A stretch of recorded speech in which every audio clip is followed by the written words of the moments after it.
이 세상에는 기독교를 비판하는 분들이 의외로 많습니다. 특별히 안티 기독교 활동을 열심히 하시는 분들 중에서 그런 분들이 많죠. 이런 분들은 성경의 진리들을 고대 신화에 비춰서 표지라고 비판합니다. 그리고 대부분은 이 자유주의 신학자들이 저술한 그 책에서 주장하는 내용들을 기초로 기독교나 그다음에 기독교의 그 진리, 성경에 대해서 날카롭게 비판하는 분들이죠. 어찌 보면 참 이해가 간다고도 볼 수 있습니다. 불신자들이 이 성경에 나오는 초자연적인 기적들을 이 현대사회에서 그냥 받아들이기가 쉽지 않기 때문이죠. 거기에다가 이 기독교인들이나 또 교회로부터 상처를 받은 분들의 경우에는 더욱더 기독교에 대해서 비판적입니다. 그럼에도 불구하고 이번 시간에 이 옥승호 씨의 반기독교적 주장에 대해서 관심을 기울이는 이유는 바로 이분이 사랑의 교회 고 옥하는 목사님의 아들이기 때문입니다. 옥 목사님은 제자 훈련으로 한국 교회에 큰 영향력을 끼쳤던 분으로 기억이 되고 있기 때문이죠. 물론 목회자의 자녀들에게 해서 다 믿음 있는 것은 아니지만 그럼에도 불구하고 돌아가신 옥 목사님이나 사랑의 교회 교인들의 입장에서 보면 이 옥승호 씨의 이 냉소적인 기독교에 대해서 냉소적인 이 불신앙적인 모습으로 변해버린 이 모습은 굉장히 그 안타까운 현실이라고 할 수가 있습니다. 옥승호 씨는 지금도 계속해서 기독교의 회의적인 책들을 출판하거나 날카롭게 비판하는 내용을 담은 동영상을 제작해서 올리고 있습니다. 여러 동영상 중에서 특별히 옥승호 씨가 예수의 존재에 대해서 부인하는 그 내용을 담고 있는 동영상을 잠깐 한번 들어보도록 하겠습니다. 그래도 마태복음이 말하는 그런 별이나 이런 게 진짜 있었다면 그걸 기억하는 사람이 살아있지요. 게다가 요세푸스 아버지가 예수라면 그렇게 치를 떨던 고위 관료입니다. 하이프리스트예요. 예수를 모른다? 아들한테 예수에 대해서 얘기하지 않는다? 게다가 말입니다. 요세푸스가 자라던 시기는 어떤 때냐? 사도행전에 따르면 말 그대로 예루살렘에 난리가 났어요. 예수 믿는 사람들로 막 예루살렘 교회가 나날이 번창하고 막 요한 베드로 이런 사람 안진뱅이 일으키고 그냥 베드로를 잡아다가 가뒀더니 풀려나고 난리가 났어요. 요세푸스가 기독교를 모른다? 예수를 모른다? 가장 엄정하게 역사를 구성하겠다고 하면서 가장 엄정하게 역사를 쓰겠다고 하면서 기회가 되면 요세푸스 유대 고대사 첫 구절을 한번 읽어보십시오. 어떤 마음으로 그 사람이 그 책을 썼는지. 그런 사람이 예수를 모릅니다. 예수에 대해서 이런 방구 쓴 게 없어요. 생각해 보세요. 예수가 역사라면 예수가 없는 요세푸스의 글을 읽고 사람들이 그 책을 신뢰하겠습니까? 뭐야 이게 역사가야? 이게 로마 황제의 후원을 받아서 그토록 수많은 자료를 근거로 해서 썼다라는 거야? 이게 말이 돼? 지저스 혹스라는 책이 있습니다. 혹스가 뭐냐? 비열한 거짓말, 사기 이런 뜻입니다. 필리스 그라함이라는 전직 수녀가 쓴 거예요. 언젠가 슬톱에서 한번 이 수녀 언급한 것 같은데 수녀를 하다가 왜 집어치우고 이렇게 예수를 향해서 너는 혹스다, 너는 다 가짜다, 엉터리다 이런 제목의 책까지 썼을까요? 요세푸스 때문입니다. 이 수녀가 수녀원에서 요세푸스 책을 읽다가 거기에 예수가 없다라는 것을 발견한 거예요. 충격을 받은 겁니다. 더 충격을 받은 건 기독교인이 사후에 집어넣은 예수에 관한 부분이에요. 이 두 가지 사실은 기독교의 본질에 관한 두 가지 시사점을 던져줍니다. 첫 번째, 예수는 없다. 예수는 없었다. 결론을 내리지는 말자고요. 예수는 없었을 가능성이 있다. 매우 크다. 두 번째, 기독교에서는 그 사실을 감추기 위해서 어떠한 지시라도, 말 그대로 지시입니다. 어떠한 지시라도 서슴지 않았다. 그 두 가지 사실이 이 그라함이라는 수녀에게는 정말로 큰 충격을 줬던 겁니다. 그리고 말도 못하는 고통 끝에 기독교를 떠났죠. 한 번밖에 없는 인생이니까요. 이게 혹스인 거를 아는데 어떻게 그 혹스를 트루스라고 하면서 살겠습니까? 이렇게 질문하고 싶은 사람이 있을 겁니다. 아니, 그렇게까지 요세푸스의 책이 문제가 됐다면 요세푸스 책도 다 태워버리면 되지. 왜 그거는 안 태웠을까요? 당신 말이 맞다면 초창기 기독교에 그렇게 큰 문제가 됐는데 다른 책들 다 태웠는데 왜 요세푸스는 안 태웠어요? 그 사실이야말로 요세푸스가 예수에 관한 내용, 당신이 지금 혹스니 표절이니 하고 이렇게 매도하는 그 내용이 진실이라는 걸 반증하지 않습니까? 이렇게 질문할 겁니다. 나라도 그렇게 질문할 것 같아요. 한번 생각해 보자고요. 그러면 왜 요세푸스의 책은 아직까지 살아남아 있을까? 물론 이거는 좀 다른 얘기인데 수많은 조작들이 들어 있습니다. 하지만 그거를 지금 오늘 얘기할 수 있는 부분은 아니고요. 요세푸스 책이 정말 기독교에게 그토록 치명적이었다면 어떻게 아직까지 존재하느냐는 거죠. 몇 가지 이유가 있을 겁니다. 일단 초창기에는 기독교가 힘이 없었으니까, 그죠? 게다가 플라비아누스 황제 후원으로 나온 책입니다. 그걸 어떻게 없애겠어요? 없애지도 못하죠. 없앨 수가 없죠. 여기에 답이 들어 있습니다. 여기 들으신 바와 같이 옥성호 씨의 주장은 예수님과 동시대를 살았던 유대 역사가 요세푸스의 저작들 속에 반드시 있을 법한 예수에 대한 언급이 전혀 없다고 하는 것입니다. 그래서 여러 가지 합리적인 추론에 의하면 예수님이 실존 인물이 아니었을 가능성이 높다고 지금 주장하고 있는 것이죠. 우선 요세푸스의 역사 기록에 예수님에 대한 언급이 상대적으로 적다는 것은 사실입니다. 그러나 전혀 없는 것은 아닌 것 같아요. 특히 이 요세푸스의 저서 유대 고대사 18권과 20권에서 예수님과 관련된 기록이 발견됩니다. 먼저 18권 3장인데요. 이 부분은 흔히 테스티모니엄 프라비넘으로 알려져 있습니다. 여기서는 예수를 지혜로운 사람으로 묘사하고 있고 그의 기적과 가르침 그리고 십자가형과 부활에 대한 언급이 포함되어 있습니다. 그러나 이 기록의 일부는 후대의 기독교인들에 의해서 추가되었을 가능성이 있다는 학계의 논란이 있습니다. 그 점은 우리가 인정한다고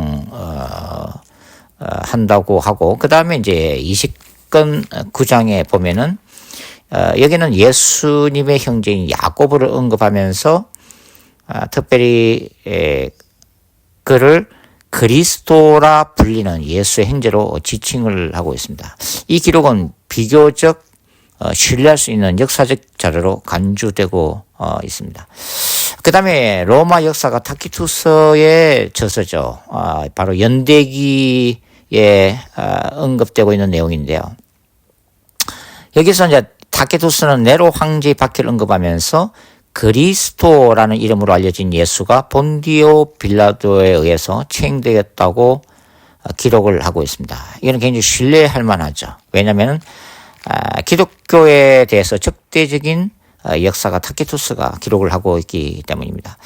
그 다음에 플리니우스의 서신에 나오는 내용에도 이 로마 총독 플리니우스가 트라야누스 황제에게 보낸 서신에서 초기 기독교인들이 예수를 신으로 숭배했다고 언급을 하고 있습니다. 이런 기록들은 예수의 실존과 초기 기독교 공동체의 존재를 간접적으로 증명하고 있는 거죠. 그 다음에 유대교의 그 탈무드 문헌에서도 예수님에 대한 언급이 발견되고 있습니다. 비록 부정적인 시각에서 기술되었지만 여하튼 예수라는 인물이 역사적으로 실존했음을 암시하고 있는 거죠. 자, 예수의 신성, 하나님의 아들로서의 그 신성을 부인하는 자유주의 신학자들이라고 하더라도 예수님의 실존 그 자체를 부인하는 학자는 그렇게 많지 않습니다. 대부분이 이제 예수님이 실제로 존재했다고 보는 거죠. 옥성호 씨의 주장대로 만약 예수님이 실존 인물이 아니라면 예수님과 공생애를 함께 보낸 제자들도 흑우적인 인물이 되는 거고, 그 다음에 사도행전도 흑우의 역사고, 예수님의 제자들을 예루살렘에서 직접 만난 바울도 존재하지 않았던 흑우적인 인물이 되게 됩니다. 결국 예수님과 제자들이 실존하지 않았던 흑우의 이야기라면 과연 초대 교회는 그 단순한 신화 때문에 수많은 신자들이 신앙을 지키면서 순교 당하기까지 믿음을 지키고 죽어갔는가 하는 것이죠. 자, 자유주의 신학자들은 이 땅에 존재했던 인간 예수를 역사적 예수라고 이제 칭하고 있습니다. 그리고 다양한 신학적, 역사적, 그리고 철학적 관점에서 접근하고 있죠. 그 중에 한 사람이 바로 알베르트 슈바이처입니다. 알베르트 슈바이처는 역사적 예수 탐구에서 예수를 종말론적 선지자로 보았습니다. 물론 자유주의 신학자의 관점에서 복음서의 기록이 이 예수의 역사적인 실체를 완전히 반영하지 못한다고 주장하고 있는 거죠. 그 다음에 이제 루돌프 불트만입니다. 루돌프 불트만은 캐리그마적 그리스도에 초점을 맞췄습니다. 루돌프 불트만은 복음서의 많은 기록들이 초대 교회의 예수의 신격화, 즉 신앙적인 해석에서 형성되었다고 보고 있는 거죠. 그 다음에 예수 세미나의 대표적인 자유주의 신학자 존 도미닉 크로산입니다. 이 크로산은 예수를 사회적 혁명가로 해석을 하고 있는 거죠. 자, 그 다음에 이제 복음주의자 톰 라이트. 톰 라이트는 역사적 예수에 대해서 깊이 있는 연구를 한 학자죠. 그래서 예수님의 부활과 하나님의 나라 선포를 역사적 사실로 간주합니다. 그리고 이 복음서의 기록이 역사적 예수와 신앙의 그리스도를 연결한다고 보고 있는 거죠. 그리고 예수님의 부활이 초기 기독교 신앙의 핵심적인 기초라고 강조를 하고 있습니다. 자, 바트 어만이라는 학자도 우리가 주목할 만하죠. 처음에는 이 바트 어만이 불가지론자에서 그 다음에 무신론자로 이제 변화가 된 거죠. 이 사분학자 바트 어만조차도 예수의 실존을 부정하지는 않습니다. 그의 저서인 Did Jesus Exist? 예수는 존재했는가? 에서 예수의 역사의 실존을 강력히 옹호하고 있습니다. 바트만은 예수는 하나님의 나라가 곧 도래할 것이라는 종말론적 메시지를 선포한 그 종말론적인 선지자로 보고 있습니다. 물론 이제 신성은 부인하는 거죠. 그 다음에 바트만은 예수의 생애를 1세기 팔레스틴의 정치적 사회적 상황과 연결하여 이해를 하고 있습니다. 그는 예수의 가르침이 당시 유대교와 로마 제국의 억압적 체제에 대한 반응으로 나타난다고 분석하고 있는 거죠. 그리고 예수의 체형은 그의 메시지가 당시 권력 구조에 위협이 되었음을 보여주는 역사적 사건이라고 그런 주장을 하고 있습니다. 자, 옥승호 씨의 신앙 여정은 어찌 보면 이 바트 음악과 비슷하다고 볼 수 있죠. 처음에는 이제 보수적인 교회에서 보수적인 신앙적 분위기에서 자라나서 그 다음에 학구적인 탐구를 통해서 회의론자가 되고 그 다음에 성경의 기록 것들과 예수 그 존재 자체에 대해서 이제 부정적이 된 그런 어떤 뭐 신앙의 여정이 비슷하다고 이제 볼 수가 있습니다. 두 사람 다 이 학문적이고 논리적인 접근 방법을 통해서 자신의 그 보수적인 신앙을 재검토하면서 결국은 이제 해이론에 이제 빠지게 된 거죠. 자, 세상에는 여러 유형의 사람들이 있습니다. 예를 들면은 뭐 기독교를 처음에 비판하거나 무신론자였다가 나중에 그 성경을 철저히 연구하고 역사를 연구하면서 신앙을 갖게 된 인물들이 있는 거죠. 뭐 대표적인 사람이 뭐 C.S. 루이스죠. C.S. 루이스.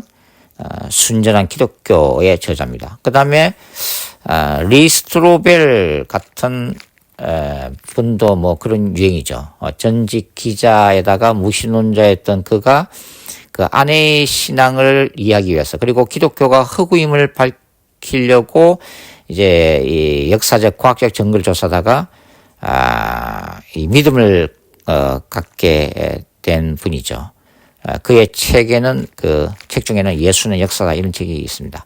그 다음에 이제 윌리엄 레임 크레이크라는 분도 있죠. 철학자이면서 신학자인 크레이그는 초기에는 신앙이 해적이었다가 철학적 연구와 성경적 탐구를 통해서 기독교 신앙을 확립한 인물이고 현대에서는 기독교 변증학의 대표적인 인물로 활동을 하고 있습니다. 그 다음에 이제 프란시스 콜린스 같은 분, 세계적인 유전학자로서 무신론자였다가 이 과학적인 연구와 성경 탐구를 통해서 기독교 신앙을 받아들이는 사람이죠. 그 다음에 이제 알리스터 맥그레스, 생화학자 출신인데요. 지금은 뭐 기독교 관련해서 좋은 책들을 지금 발간을 하고 있는 분이죠. 뭐 그 외에도 뭐 이렇게 과학자들이 대단히 많습니다. 그래서 과학자들 중에서 기독교의 진리에서 해이적이었다가 그 다음에 어떠한 계기를 통해서 하나님의 존재를 이제 인정하면서 받아들이는 그런 분들이 있죠. 그러니까 이런 분들은 뭐 각기 다른 어떤 배경과 이유로 신앙을 받아들이는 사람들이라고 하는 거죠. 그러나 이제 공통적으로는 어찌 보면은 이 철저한 연구와 탐구를 통해서 기독교 신앙의 이런 분들입니다. 물론 뭐 정반대의 분들도 존재하죠. 기독교인이었다가 무신론자로 변해버리는 사람들도 무수 이 땅에는 많습니다. 뭐 여러 가지 이유 때문이겠죠. 첫 번째는 뭐 지성적으로나 합리적인 사고 방식으로 도무지 성경의 기적들이나 교리들이 이해가 되지 않았기 때문에 결국은 하나님을 부인하게 된 사람들도 있을 거고, 그 다음에 이제 신정론 관련, 즉 세상에 이 가득 찬 비극적인 사건이나 부조리에 대해서 뭐 이 모든 것들에 대해서 침묵하시는 하나님에 대한 해이를 느끼고 갈등 끝에 결국은 신앙을 버리게 된 사람들도 있죠. 그 다음에 어떤 분들은 뭐 교회 공동체, 뭐 그 사람이 뭐 대상이 목사든 성도든 상처를 받고 신앙마저 떠난 사람들도 있는 거죠. 그 다음에 사회적인 불이익이나 박해 때문에 뭐 배도자가 된 분들도 존재하고 있습니다. 자, 옥성호 씨는 어떤 유행일까요? 뭐 알 수는 없죠. 어떤 분은 이 옥성호 씨가 유명한 그 뭐 오크라 목사님의 아들로 태어났지만 그 어릴 때부터 신앙생활을 했긴 했지만 물과 성령으로 거듭나지는 않았다 이렇게 뭐 주장하기도 하는데 뭐 알 수는 없는 거죠. 여하튼 옥성호 씨는 자신을 탈회심자로 소개하고 있습니다. 탈회심자라는 것은 뭐냐면 원래는 회심자였지만 이제는 그것을 버렸다는 의미죠. 그러니까 신자에서 불신자로 변했다고 자신을 소개를 하고 있습니다. 요즘에는 뭐 가난한 성도들도 많은데요. 뭐 조직적인 공동체에서 벗어나 그냥 가정에서 뭐 이렇게 평신도 마음에 맞는 사람들끼리 조직적인 교회를 떠나서 마음이 맞는 사람들끼리 뭐 예배 드리죠. 이 사람들은 뭐 신앙을 소유하고 있는 분들이죠. 옥성호 씨의 주장은 분명히 이 기독교의 교리나 성경에 대해서 회의적이거나 비판적인 자세를 견지하고 있습니다. 그럼에도 불구하고 이 성경과 기독교 교리 자체를 완전히 떠나고 있지는 않아요. 그죠? 그러니까 얕은 그 변두리에서 뭐 비판적인 자세를 취하고 있기는 하지만 계속 기독교의 교리나 성경의 내용들을 집요하게 물고 늘어지고 있다고 하는 거죠. 어떤 분이 뭐 사랑의 반대말이 정오가 아닌 무관심이다라고 얘기한 적이 있습니다. 만일 뭐 옥성호 씨가 하나님을 완전히 떠나버렸다면 사실 이제 그냥 세상 속에서 뭐 그냥 살면 되는데 이렇게 기독교의 주변을 계속 맴돌면서 비판하고 있는 이유가 뭔지 잘 모르겠어요. 왜 옥성호 씨는 이 기독교의 진리에 아직도 집착하면서 비판하고 있는 걸까요? 예수를 처음에 믿고 살았다가 회의를 느낀 자기 자신에 대한 분노의 결과 때문일까요? 아니면은 정말 이 진리에 목마른 어떤 영적 몸부림으로 이런 비판적인 자세를 견지하고 있는 걸까요? 뭐 아무도 모르죠. 오직 하나님만이 아시는 문제입니다. 그럼에도 불구하고 옥성호 씨가 다시 진지하게 물어야 될 무릎이 한 두 가지 정도 있다고 저는 생각하고 있습니다. 첫 번째는 사실 대부분의 신자들이 기적을 직접 체험하고 예수를 믿은 것이 아니라고 하는 것입니다. 성경 속의 기적들을 직접 체험하고 예수를 믿은 신자들은 극소수입니다. 그렇다고 해서 현대의 많은 진실된 크리스찬들이 2000년 전으로 무슨 타임머신을 타고 와서 예수님을 직접 만나고 육체적인 부활을 목격한 사람들도 아니죠. 대부분의 평범하지만 신실한 신자들은 어떤 합리적인 추론이나 과학적 증거를 통해서 예수를 믿은 것이 아니라고 하는 것입니다. 사실 그리스도의 복음 그 자체에 긍정적으로 반응한 사람들이죠. 요한복음 3장에서 예수께서 물과 성령으로 거듭나는 것이 바람 같은 성령의 역사라고 말씀을 하셨습니다. 어디서 왔다가 어디로 가는지 그러나 느낄 수 있는 이 바람과 같은 성령의 역사에 의해서 인간 속에 믿음이 들어오고 구원을 받는다고 하는 거죠. 그러니까 믿어지는 것 그 자체가 바로 기적이라고 하는 것입니다. 옥성호 씨가 바로 이런 것을 다시 한번 진지하게 생각해 볼 필요가 있다고 하는 거죠. 두 번째는 이 기독교는 2000년 동안의 숱한 박해와 고난을 경험한 종교입니다. 그러나 그러한 어떤 혹독한 시험 속에서도 기독교는 사라지지 않았고 기독교 신앙은 유지되어 왔다고 하는 거죠. 수많은 사람들이 예수를 믿는 그 순수한 신앙을 위해서 기꺼이 자신의 목숨을 바쳐서 순교했다고 하는 것입니다. 과연 이것이 합리적인 추론이나 논리로 설명 가능한 것일까요? 옥성호 씨가 이러한 기독교의 역사적인 사실을 한 번 더 진지하게 생각해 봤으면 좋겠습니다. 우리는 옥성호 씨가 탈회심자로 돌아오기를 바랍니다. 탈회심자에서 다시 탈피하고 그리스도의 품으로 돌아오기를 우리는 원하는 거죠.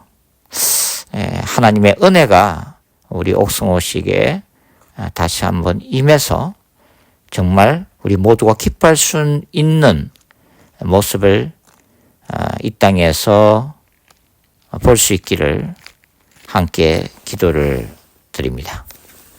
감사합니다.